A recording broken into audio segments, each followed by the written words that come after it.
Uh, ugh. I'm pretty sure you've heard of the movie or books um, written by Lee Strobel called The Case for Christ. Made into a recent movie, as a said movie. And I watched it, and I think it is so crazy. This guy, investigative reporter, right?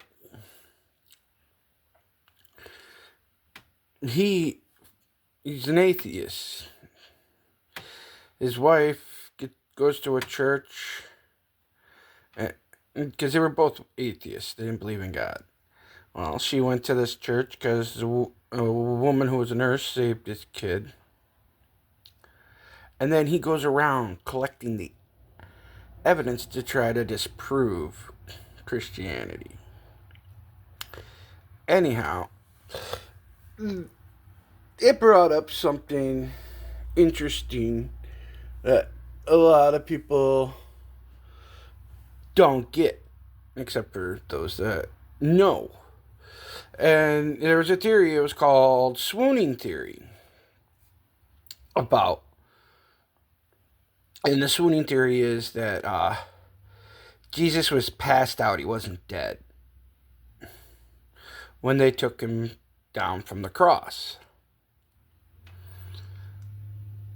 And that being said, there was a few problems with that theory, and but there's people that grasp these theories, and a scientist slash doctor biologist explains why Jesus wasn't unconscious when he was taken down from the cross. And he asked the guy, do you know what happens when flogging? Because Jesus was flogged. And he said, yeah, he was lashed with a whip. And the guy's like, no. Well, I'm going to tell you what happens during a flogging. You see, they used a cat of nine tails, which is a whip, but instead of being braided together to make one whip, it's left unbraided at the end. So when it hits, it covers more area, right? Well, now you take the thought of that. There's usually 9 strands there, sometimes more. You take, and on each of those strands was a metal ball plus chunks of bone, right? And these were attached to it as part of the flogging instrument. Now, before we even touch on that, first they caned him. Well, actually, if we're gonna go all out, we're gonna go all out. His injuries started from pretty much the moment they arrested him. All right, he got arrested. They threw chains or ropes around his neck, and they choked him, even though he wasn't being violent or aggressive. In fact, he actually reattached the dude's ear just before they took him. Right? And then he was hit. And I don't mean with just slapped. I mean, he was hit. He was punched. Right? As they were dragging him off, he was hit, and I think he had slipped and fell. It never specifies when it happened, but from what happened to him, his right eye, the orbital socket was shattered. That's why his eye was so swollen and so gorged with blood, because they kicked him in the eye. Some say, others say he was punched so hard in the eye, it shattered. Now, so many people believe Jesus was of normal Jewish size, but the man on the shroud was 6'1", and he wasn't a small man in stature either, height or build. He had muscle. I'm not saying he was a Greek Adonis or Hercules, but the dude had muscle and would rightfully do so and be so because he was a carpenter. He worked with wood. He had to cut wood. He had to shave it. He had to chisel it. A lot of work goes into woodwork. A lot.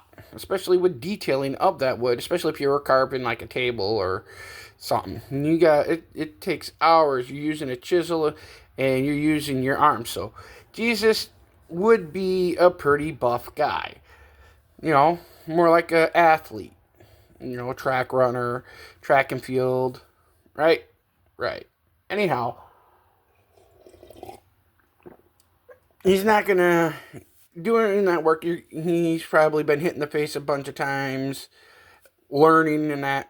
So his face is going to be toughened up.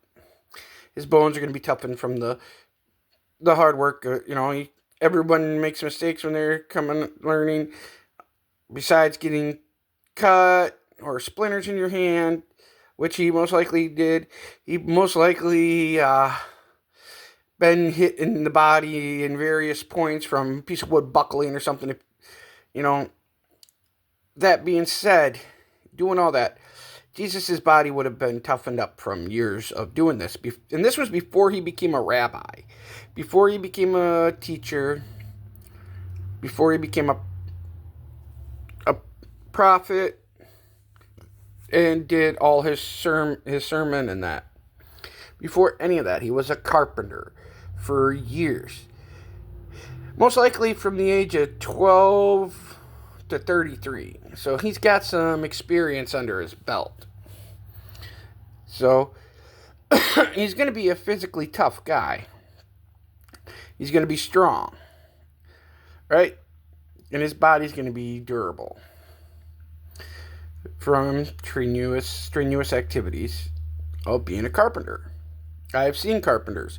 I've watched carpenters lift stuff that bodybuilders have trouble lifting. That being said, Jesus, a punch in the face, maybe, because Roman soldiers were trained to be physically combative, but think about it. Jesus has done stuff to toughen his body up, just natural working as a carpenter. So I don't think a punch to the face is going to blacken that eye. I think he was kicked in the face like some suggest. But his orbital socket was shattered with as bad as his face was. Because all of this, yes, your face will swell and can swell pretty bad. But the more damage it's done, the more severe it was. And Jesus's would have been most likely severe. Anyhow, they're dragging him all the way, miles, back into Jerusalem to listen to the high priests and Pharisees talk smack. And then it doesn't end there, because they drag him to Pontius Pilate, and Pontius Pilate sees no crime in him. Doesn't even think that he deserves any kind of punishment. He's like, take him to King Herod. And there was a few of them, ironically. That being said, he was drugged several miles to Herod's castle. Then several miles back. Most likely being drugged to the point he fell a bunch of times. So he's getting banged up before they even started punishing him. Right? I'm pretty sure he probably most likely would have fell. And they were probably hitting him and kicking him on the way. So he's already getting punished. And he hasn't even officially went through their trial fully. So he goes through their trial, and Pontius Pilate washes his hands of his. He says, "I'm innocent. I wash my hands of this man's blood. I am innocent of his blood." Literally. Then he says, "I will not kill him, but I will whip him in accordance to your justifications." So they take him out, and they proceed to cane him. That's the taking pretty solid sticks and whacking him up and down his body, his back.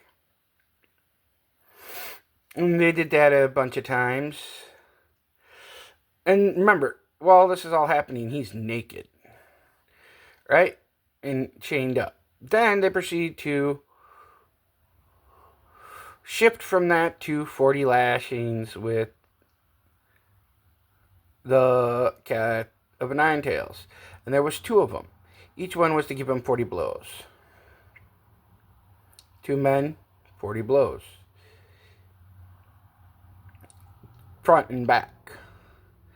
Those chunks of bone and those metal balls would have not only busted his muscles in his back and in his chest, the chunks of bone and metal would have split the bone would have sliced open and gashed open his flesh, while the balls would have split it open. And the fact that they were doing it in downward angular swiping, they were doing more damage.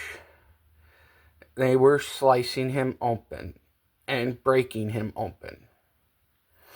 And this was from the back of his neck down to the back of his legs. And then after the 40 on the back, they did 40 to the front. They caught his face, slicing the swollen eye, slicing it open where it bled out, and he could see. Then they proceeded to go down the front of his body. And in doing so, it's not mentioned in detail, but it is mentioned that his genitals were mutilated to the point you could not tell he was man or woman. His face was mutilated to the point you could no longer tell he was human. Chunks of his beard were ripped from his face. Chunks of his flesh were ripped from his body. You could see his ribcage. You could see his intestines. You could see his spinal column.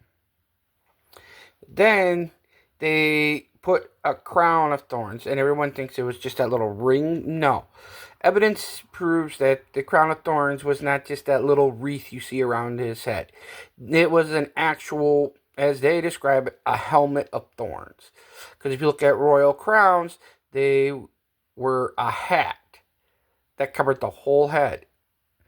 So those thorns were braided and interweaved and looped over the top of his head, and then it was proceeded to be pushed into his head. And these thorns were anywhere from 3 to 4 to 5 inches long, depending on the growth of the thorns. And they were pushed into his scalp with a board that a guard pushed down on with his feet. And oh yeah, it gets better. He would have lost so much blood, he should have bled out and died. Because 80 to 90% of the people that endured that kind of flogging, when they unchained him, fell to the ground dead. Everyone's like, well, Roman soldiers weren't doctors. How would they have known? And the scientist says, you're right, they were not doctors. They were professionally trained killers that were trained in the art of doing this to ensure death. And Jesus Did he die? No. Instead, they mocked him, spit alcohol on him, put a sash around him, and kept calling him the King of Jews. He was escorted out in front of the people. Some say his tunic was on him. Others say he was done naked with the sash and the crown. And people chose Barabbas over him. And then Jesus was led through town carrying a 300-pound cross. He made it about, I want to say, quarter way or halfway before finally his body gave in and he fell to the ground.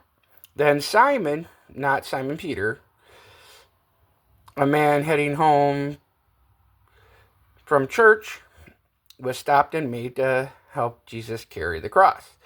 So he helped carry the cross. But Jesus still had to hike the journey still. Some say it was only 2 miles. Others say it was 10 miles. Either way, he had to walk it. And then he got there. They ripped his tunic off him. Where in the Passion of the Christ, it most likely happened, he fell onto the cross, onto the ground, unable to walk anymore. Already suffering severe pain and severe exhaustion and dehydration, they then proceeded to nail his wrists and his feet to the cross, and then proceed to nail his feet and hoist him up and put him on display completely naked with just a crown of thorns. Hollywood can't show a man hanging there naked. And a lot of artist renderings and that put a little tunic around his waist or whatever, loincloth. He's naked. And they put him in the middle. The 3 points in any crucifixion were to symbolize the severity of their crimes. Whoever was on the cross in the back, they were bad, but their crimes were lesser than the one in the middle and the front. The one in the middle and the front was the worst. That being said, people say, well, it doesn't mean he killed him. Well, you stop and think about it. His hands are up over his head. He's stuck in the weight of his body is being held up by his feet, which is nailed in place.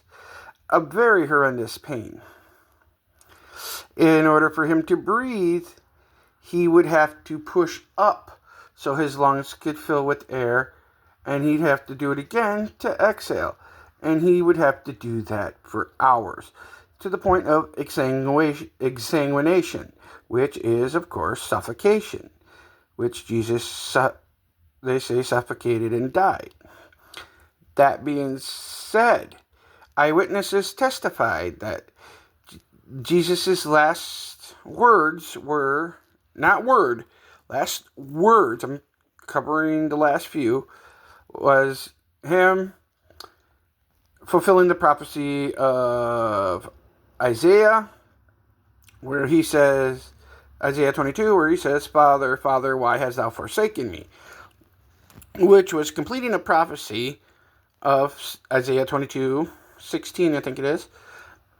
But also because God has always been in his presence. He's never been without the Father. But because Jesus took on the wrath of God and became sin in human form, God could not look upon him, so he turned away. And he hung there until he looks down and he says, "It is finished," meaning the debt's been paid, the balance is clear, the transaction is over. Then God turned back to him. At which point is when he lifts his head back to the sky and says, "Father, into your hand I commend my spirit." And it was at the end of these words that Jesus' eyes rolled into the back of his head. He exhaled, and his head fell forward. Dead. Now, people would say, well, you don't know he was dead. Yeah, he was dead. It was scientifically proven. By that point, he would have given his last breath, which is why his head would have fallen. And then he wasn't getting back up. He wasn't pushing himself back up. And then to sit there and have Longinus, however you want to pronounce it, who was pretty much a blind man, who had done this. It was his job. He was a centurion. It was his job. That was his job, to pierce the heart, to pierce the heart, to pierce the heart. He went and pierced Christ's heart. And this is a little scientific medical fact they wouldn't have known then, but more proof that it happened. When you suffocate and endure a great amount of physical abuse and stress, the sac around your heart begins to fill with stress fluid, a watery fluid. When Longinus removed the spear from Christ's chest that pierced his heart, he tore open the sac, and blood and water came out and fell in Longinus' eyes. Longinus was, of course, blind, to the point of being blind. He could see, but it was pretty hard. He was a badass afterwards. I'll tell you about him. But the blood and water hit him in the eyes, and his eyes were healed instantly. And it hit him spiritually. He was the Son of God. He fell to his knees and was staring back up at Christ until they removed him. He was in shock. He was in awe. And he realized the severity of what he did, even though it was just his job. But yeah, the swooning theory is wrong because everything Christ went through, no one would have survived. So, those that say he didn't die, accept scientific medical fact. It's a fact. He was dead. That was one medical piece of evidence that most people didn't realize was a sign of death. But the more you know.